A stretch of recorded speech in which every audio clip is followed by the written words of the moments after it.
Okay, so 1 month into the new year, 2024, I feel like it would be a good time, like we discussed earlier, it'd be a good time to kind of just see where everything's at, how everything's trending now that we're 1 month down in 2024, and give everybody that's a listener kind of a state of the market, current news update, and keep them in the loop on all things real estate and mortgages.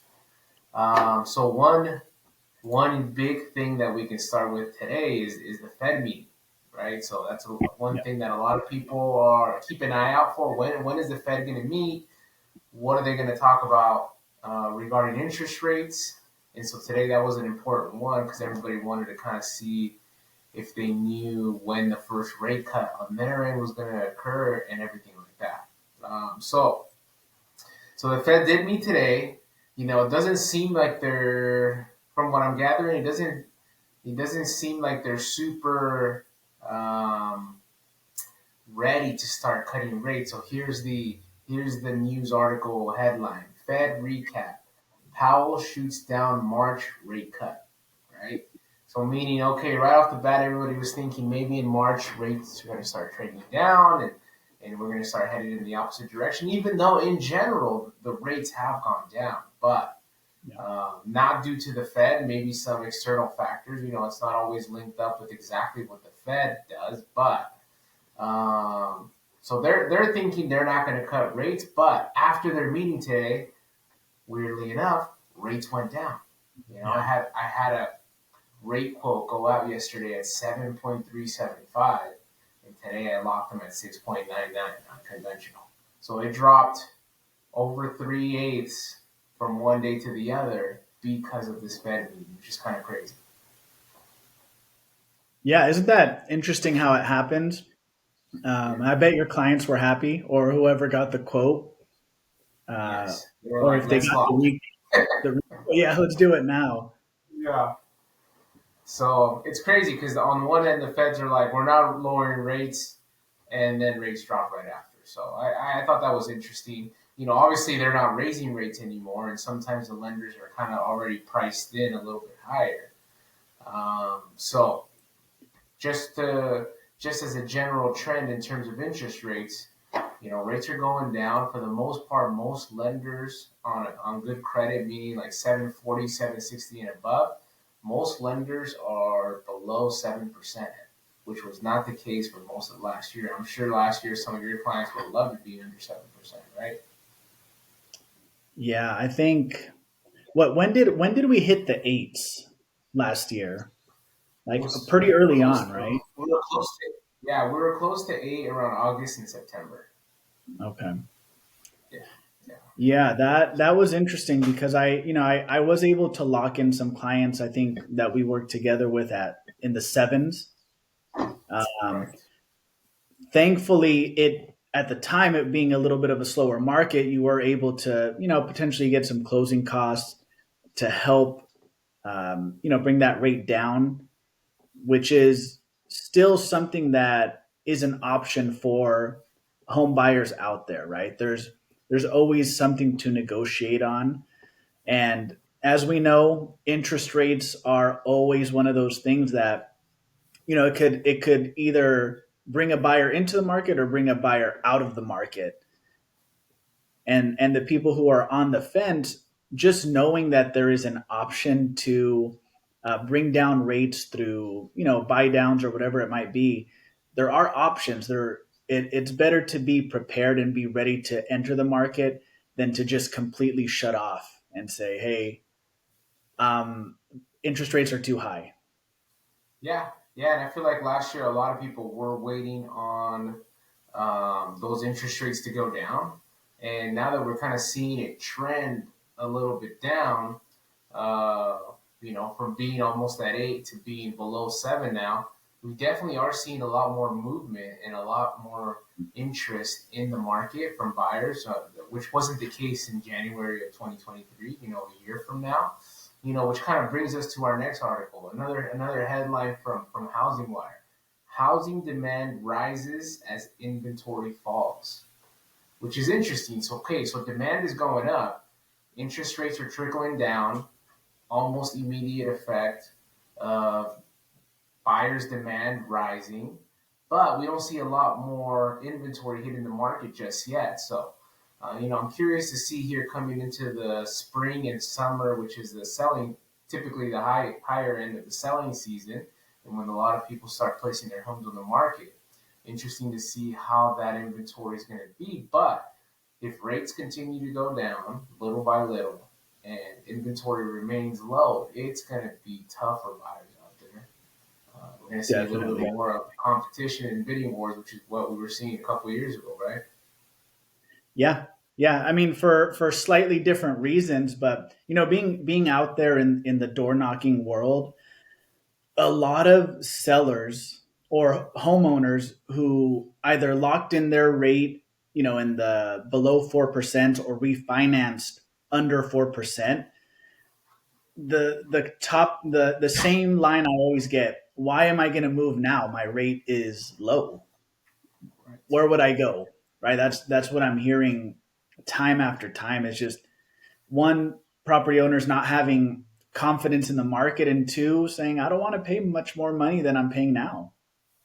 Yeah, and I think if someone, if you want to make a move, I would say if you own a home and you want to make a move, but you want to keep that low rate, but you've outgrown your home for whatever reason. Maybe you bought a 2 bedroom and now you have a couple kids or something like that, so it's getting a little crowded. You can keep that same rate, but still take advantage of the equity in your home.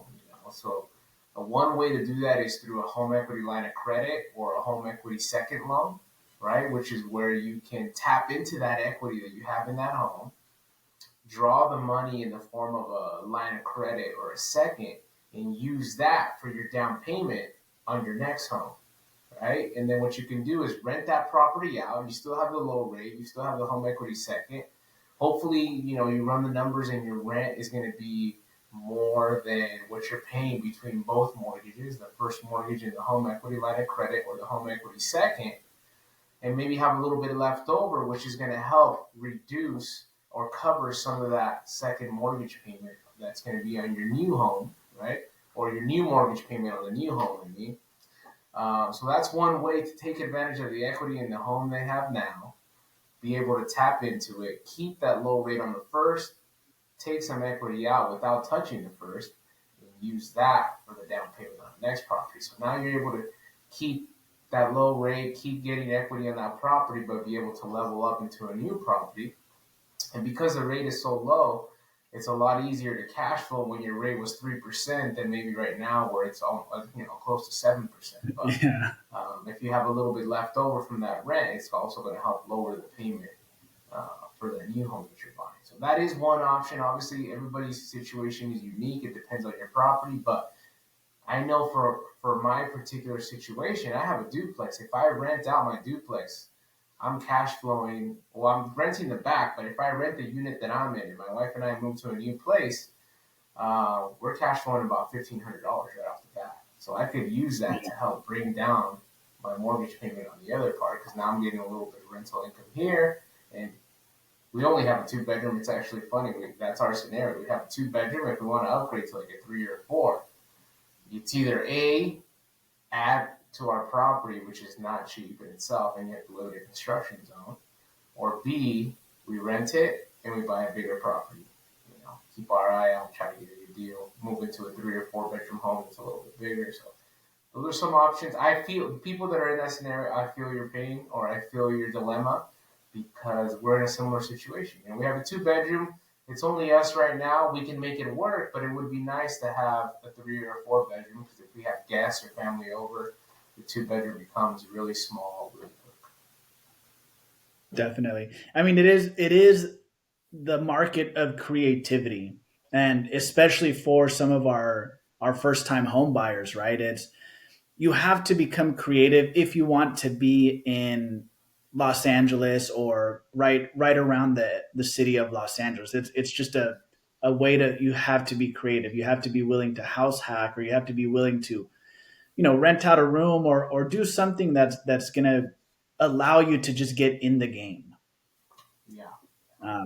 It actually kind of leads me to to Yeah, a go ahead. another article that I saw, which Uh huh. said, you know, California market doomed to, I think, doomed to fail, right? And one of the reasons they cited was that it's too expensive to live here. But as I'm going through the article, you're just seeing it mention the San Francisco Bay Area, mainly San Francisco, or they're mentioning Los Angeles. But in your experience, Gerardo, are there cities or counties around the city of Los Angeles that are affordable?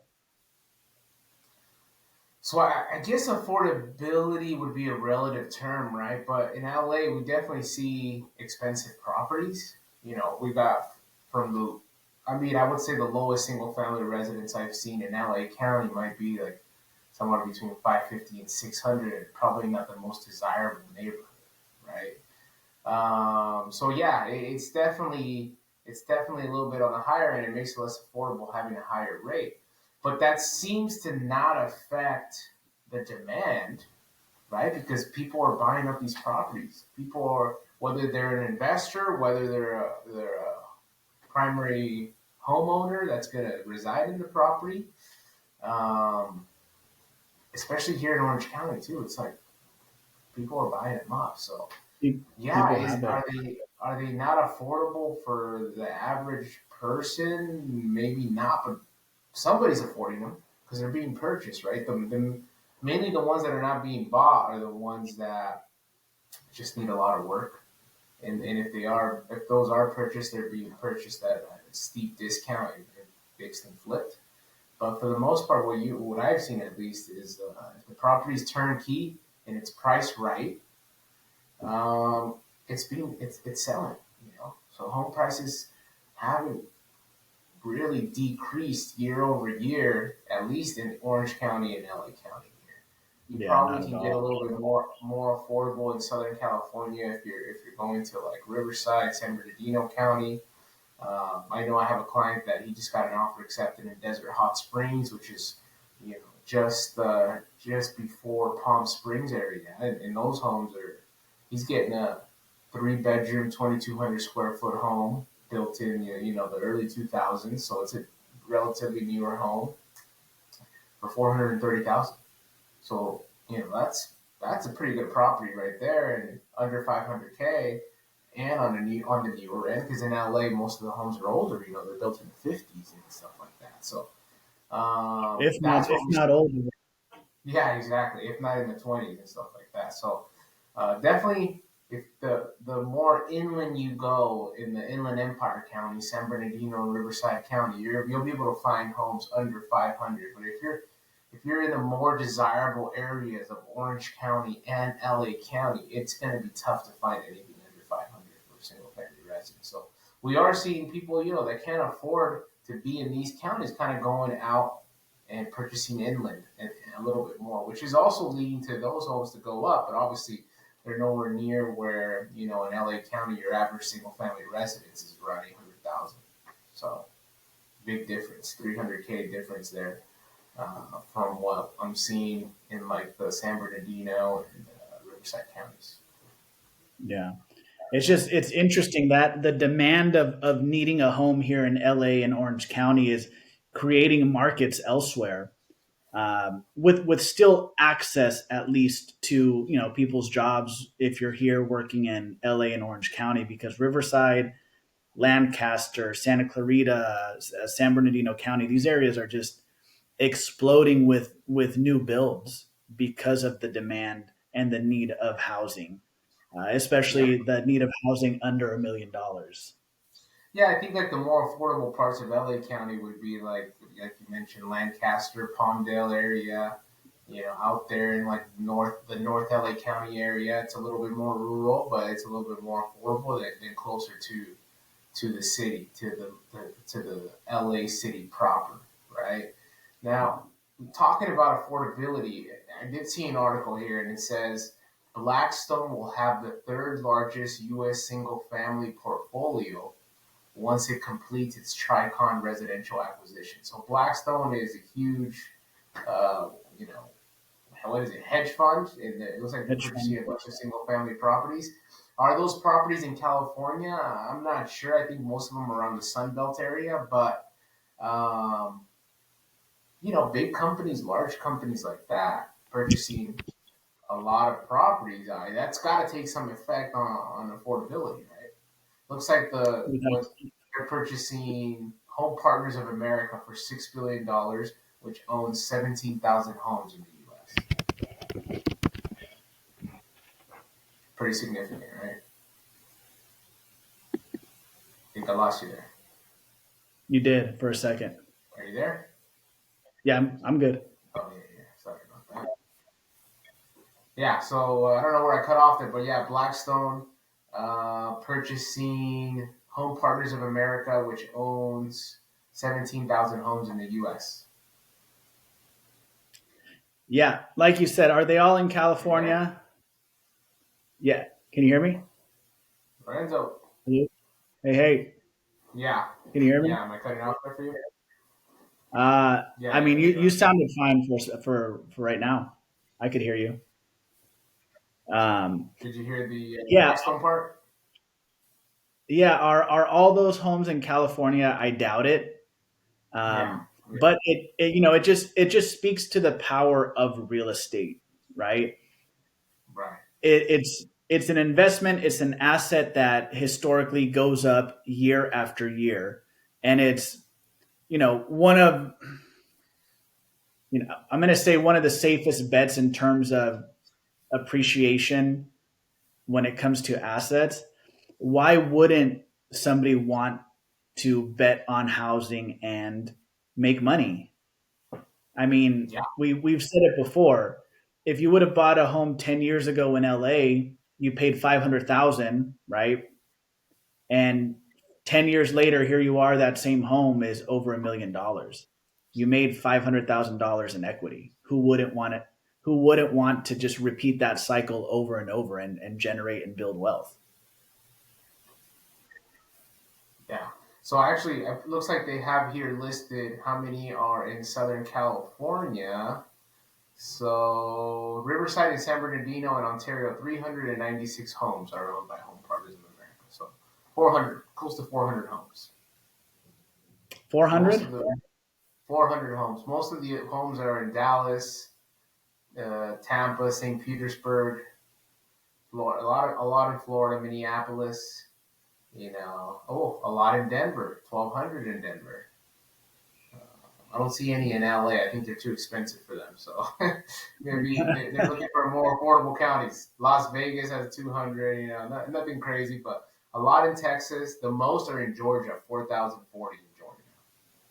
Dallas Fort Worth is second. Texas 2,250. So tells you a little bit about that. I mean, yeah, Riverside and San Bernardino County are definitely the more affordable counties out here in Southern California. San Diego, one of the most expensive counties, and then obviously followed by Los Angeles County. So, um, yeah, hopefully rates will kind of help out a little bit with that, and we'll see how it goes with the rates for home buyers for the rest of this year. Yeah, definitely. I mean, if I could give one piece of advice, and I feel like I say it every time we're on this podcast, if you are considering buying a home this year or next, preparation is the key. Speak to someone so that way when an opportunity arises, you can go after it. That is probably the best advice I could give you if you're on the buy side. If you're on the sell side, well, hey, you know what? Enjoy your equity. Things are looking good if you're on the sell side, Yeah. right? If you're a homeowner. Yeah, exactly. If you're on the buy side and you're thinking about it and you're able to make a move, make the move um, because it doesn't seem like it's going to become more affordable. Or find the area that you are able to afford. So, are you Yeah, hearing me on especially your end? I especially think on the that first network. one. Yeah, can you hear me? I think you cut off for a second. Let me see if I can fix it. All right, how about now? Yeah, you're Having good. a I little can hear trouble you. with the audio. A little trouble with the audio, everybody. No worries, no worries.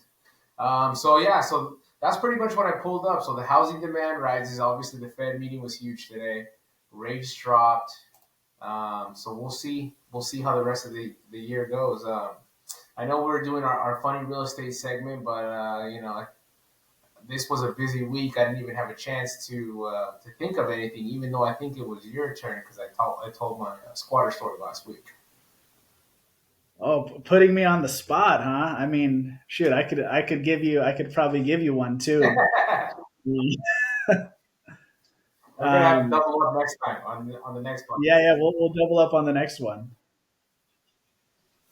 All right, brother. So I think we're pretty much kind of unless you have any other articles you wanted to kind of discuss prior to ending Nothing it. that nothing that caught my attention. I mean, the Fed was a big one, and so was the idea that California real estate was going to crash. Yet to be seen. Yeah, yeah. So we have some good podcasts scheduled here for the next few ones. We're trying to bring a lot of value to the listeners. So stay tuned, everybody. Stay tuned for the next one. So we're trying to bring a lot of value. We're bringing home inspectors. We're bringing property managers. We're bringing anybody that can kind of add value to a home buyer or a home seller. That way you get a little bit from this podcast and send us a message. DM us on Instagram, Lorenzo Realtor, SoCal Broker. We're gonna have our email in the podcast notes as well. Let us know what you want to hear about any specific topics and. We'll try to get it out there for everybody to be able to gain some knowledge as well as us at the same time. So, good talking to you, Lorenzo. Stay busy, hopefully. Stay with it, and we'll talk soon. Always, brother. Enjoy the trip. All righty. All right, brother.